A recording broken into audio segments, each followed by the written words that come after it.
location. This one is 1L, I think. Better check.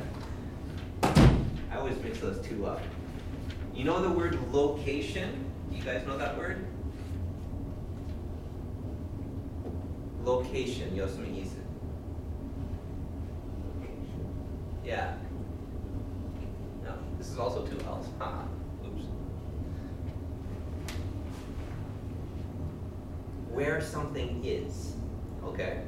So remember we talked about how in a sentence in Chinese, pito bu kai he, right? Your pito can go at the beginning of the sentence even if it's not the subject, right? That's an idea of location. But also, which words like to go together? Because sometimes a word can have many different friends. Like think. When you use the word think in English, you can think about something. You can think of something. You can think over, think through, think on. Think has a lot of different ways that we can use it. But other words only have maybe one or two choices. So for example, if you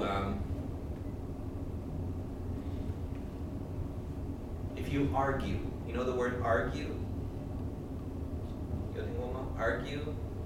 If you say yes and I say no, and then you say yes and I say no, and then you say yes and I say no, right? That's arguing, right? So we disagree, okay? You can argue with somebody.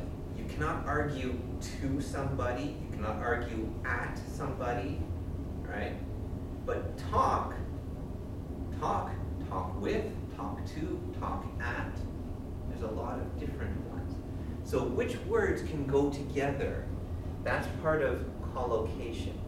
Location is, where is it? And then, co, right? When you see this, it's together. Okay? But another big part in English that a lot of people forget about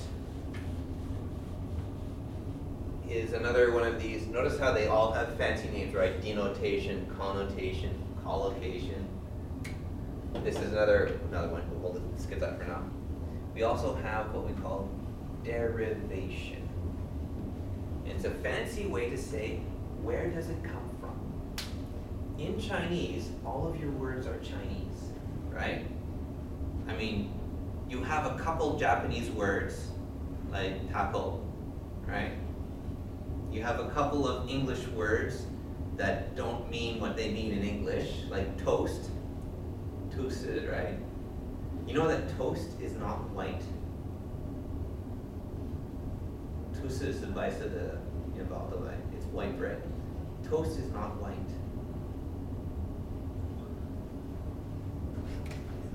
I can use this to show you why. All right? Derivation means where does the word come from? Toast comes back from an old group of words that comes through. Basically what it means is that it's cooked twice.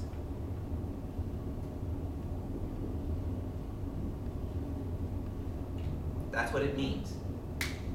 Toast is bread that has been cooked again. So not like, you have mantou and then you warm it up again. I mean cooked. So it can never be white because it turns brown when you cook it again. Okay? So you cook it once and you get bread, right? The first time you bake it and you make a loaf of bread, and then you slice it up, and then you put it in the oven and you toast it and it turns brown or black if you like it that way, right? That's what toast is, because the meaning of this word comes from this idea. Okay? Now, when we talk about this derivation in English, it's not like Chinese. In Chinese, for 5,000 years, Chinese has been Chinese, right? Chinese was never anything else. It was always been Chinese. But English? When did English start? Do you remember? When did we first start with an idea of English? English is not very old. Okay, if this is England, all right, I'm not going to draw very well. We have here, we'll do this. Okay, England. Then we have over here, what are these countries in the north? You know, this is where we have people who wear funky hats and they have a big hammer like Thor. The Vikings, right? They have hats with, horns on them, and yeah. So they're from this area, Norway, Sweden, that area. All right, and then down here we have, here's France and Germany, and then a bunch of stuff over there, Switzerland and, okay, we have Italy, okay, France is down here, and then Spain, and then Portugal, okay, Africa is down there. And Greece, we need Greece here as well.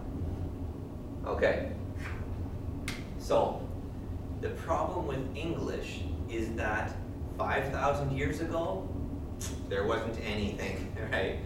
There was nobody there. 2,000 years ago, English wasn't a language. We had different people in all of these places. They all had a different sound to their language.